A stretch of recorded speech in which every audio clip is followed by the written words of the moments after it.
Hello, and welcome to the Speak to Lead Summit. I am thrilled to be here and to be your host over the next week and a bit.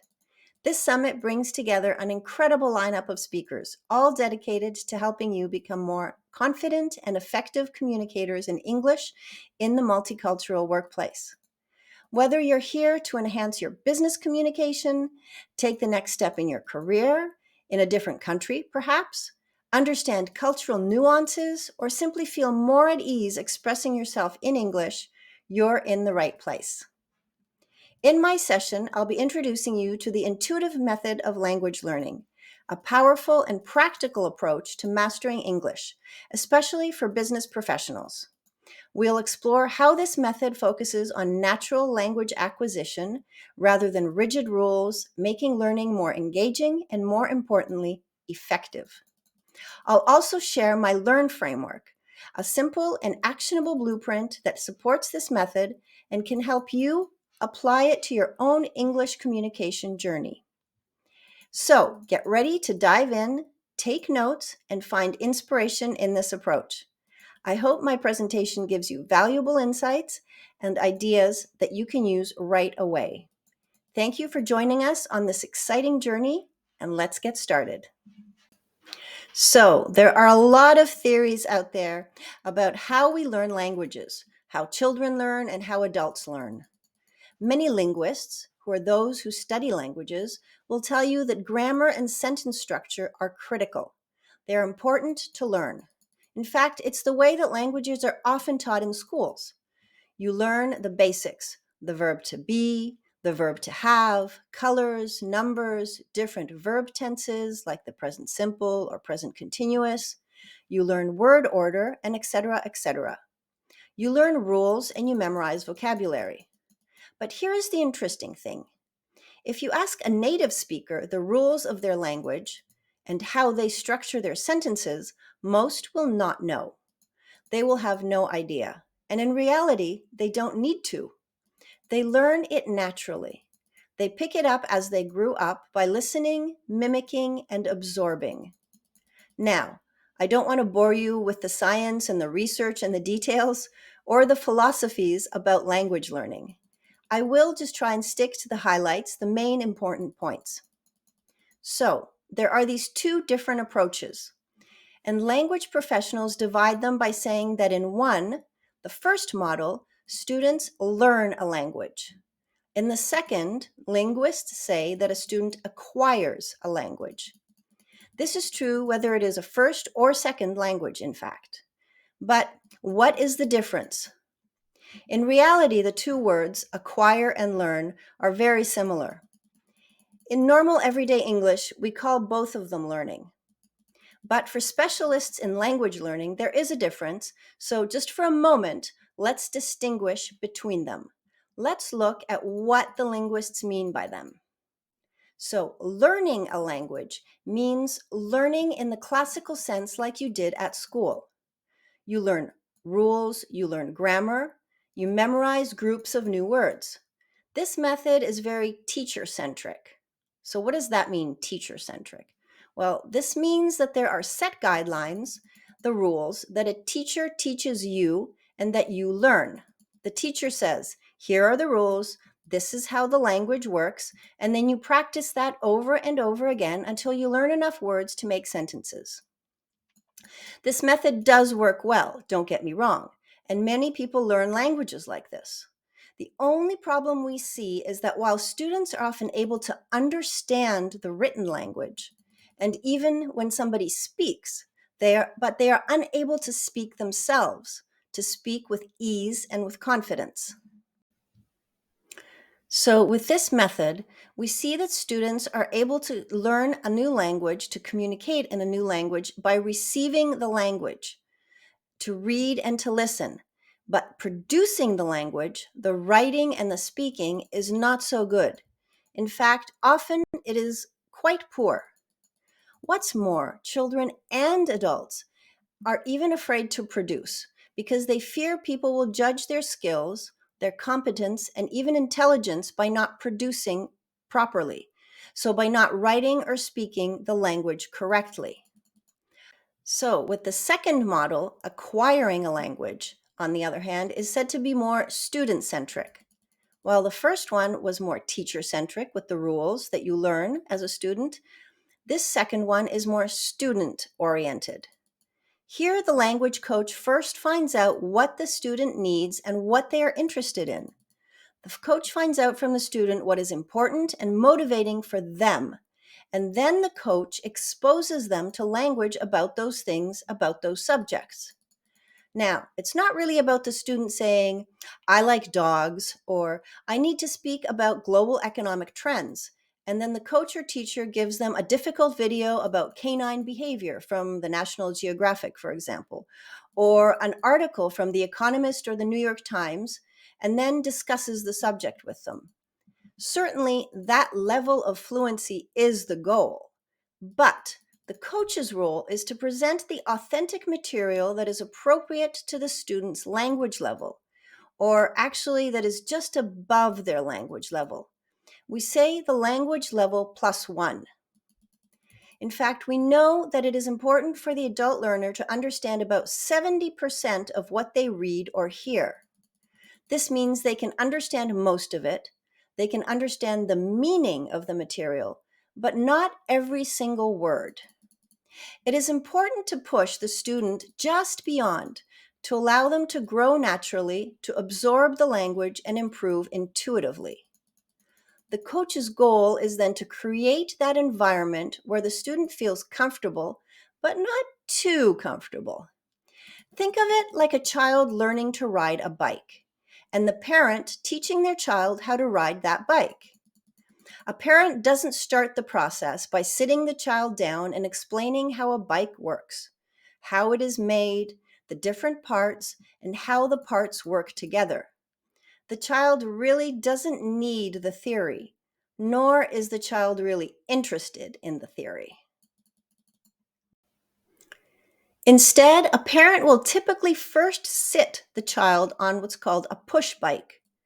The push bike gives the child 4 points of contact with the ground, 2 wheels and 2 feet. It gives them security, something that is familiar. It's like sitting on a chair on a rocking horse and moving their legs in a walking motion, all of which they've already done. But there's also a new element, something that's not familiar, the movement forward on the wheels. This starts to teach the child the idea of balance using sitting and walking together, slowly, step by step. And it's motivating because the child can now move in a completely different way. Next, the parent may go to a tricycle with pedals.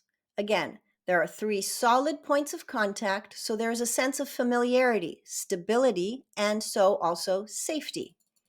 But now there are pedals and handlebars for steering. This way, you build confidence and skill at the same time, but with small steps. The next step is a bicycle with training wheels.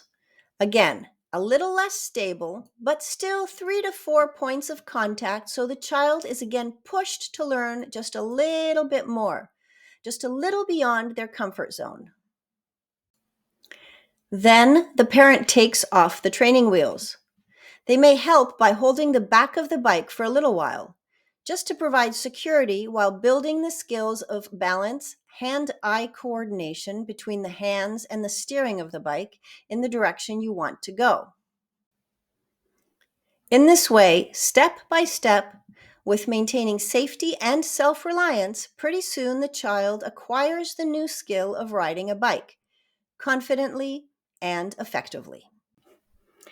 In the same way as a caring parent, the language coach understands that you need to break down the steps, building confidence and pushing the student just beyond their comfort to learn new skills, to learn to understand and use the language. And that is exactly what the intuitive method is all about, and what my philosophy of coaching English communication and presentation skills is all about. I believe that while grammar and rules are important, and certainly I do explain things when necessary, you do not actually need a teacher-centric explanation of how language works. Or, going back to the bike example, You do not need to know how the physics works in order to ride a bike. You want to ride the bike, use the bike, not understand the physics behind balance, wheels, gears, etc. You want to learn the language and use it, not to be able to explain when we use, for example, the future perfect continuous. Using it will come naturally if you are exposed in a systematic but challenging way. Now, if you want to become a language professor or do research or, say, win the Pulitzer Prize for writing, okay, then you need to look at the rules and grammar and understand them a little bit more. But otherwise, And that brings me to another point, that anyone can learn a second or foreign language.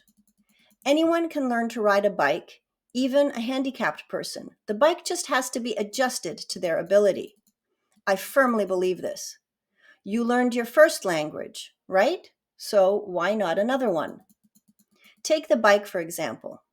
Not everyone can or wants to learn to ride a unicycle and juggle at the same time and perform in a circus, for example. Not everyone can become an Olympic cyclist, but they can learn to ride a bike to get from point A to point B effectively and efficiently and with confidence and ease. The same is true for languages, for English. And that is the beauty of the intuitive method. It emphasizes acquiring English, or let's just say learning English, using material that is chosen by the coach. Material that is interesting and motivating that for you, the professional. But still, it's also a little bit challenging for you. You learn to use the language in a practical and natural way in a pleasant and safe atmosphere. And we have seen in practice that this works. The other way, as I mentioned, we see students who understand and know the rules, but find it hard to produce the language, to communicate either in writing or speaking. Whereas with the intuitive method of language learning, you pick up the rules naturally and focus on producing the language, the practical part, using the language. Let me give you my own personal example. I learned Czech, then Arabic, and English exactly this way. I was immersed in the environment.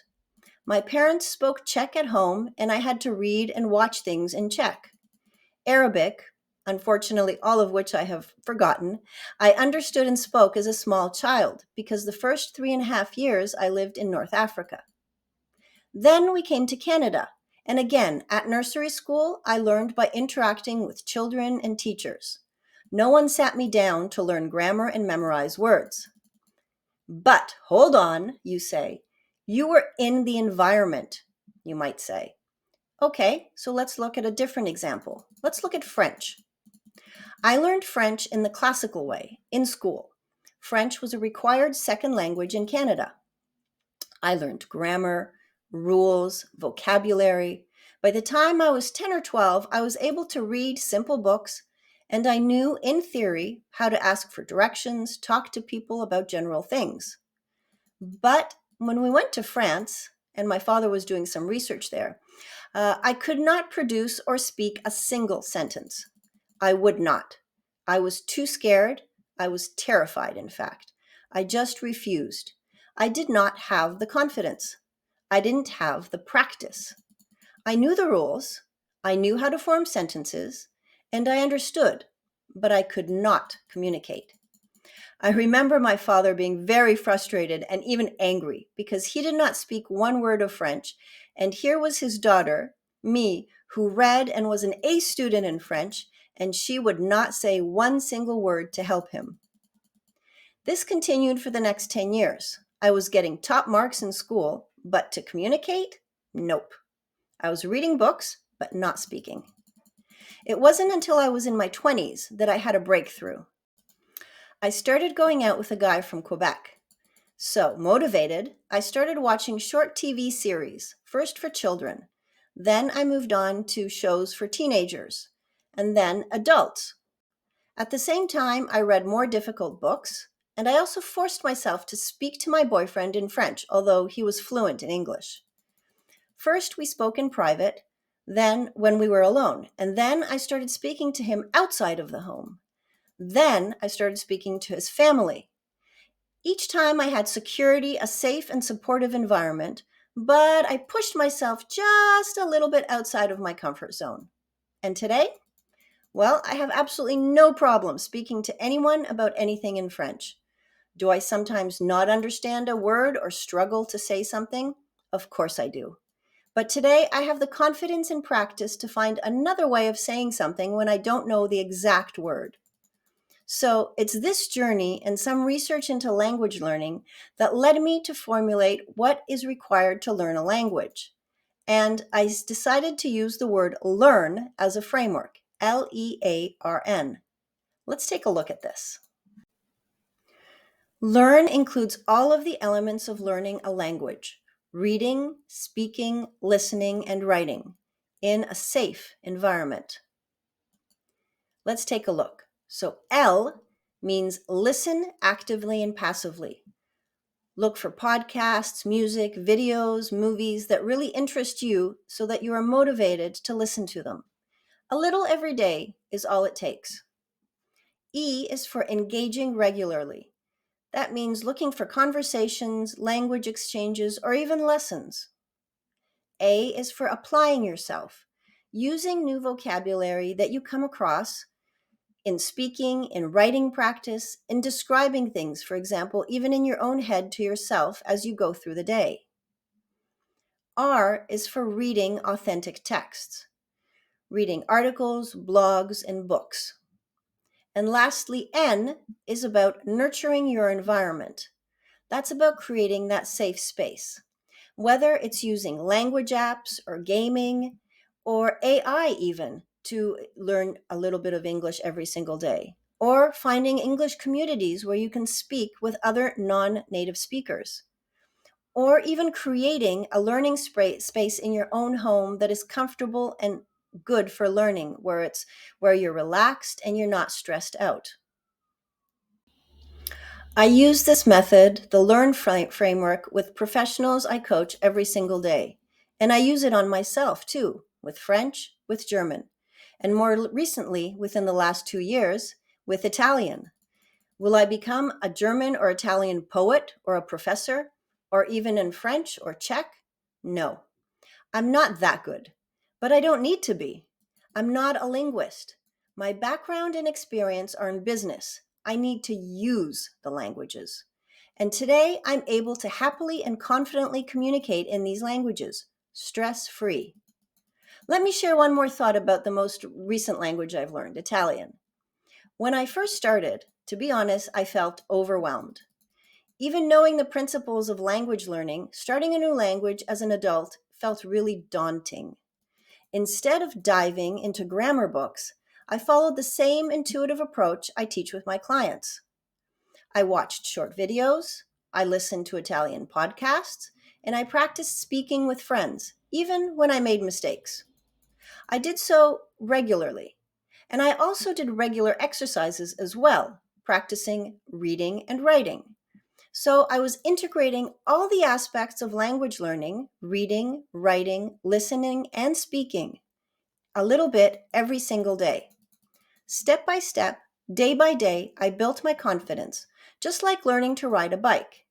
In fact, I remember the first time I had an hour with my Italian tutor, and after 45 minutes, he suddenly stopped me and said, "Do you realize that you have been speaking for 45 minutes?" I felt amazed. I had not even realized it.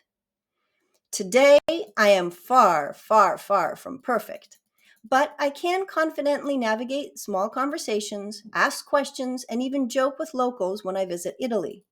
And that's what matters. It's about using the language, not striving for perfection.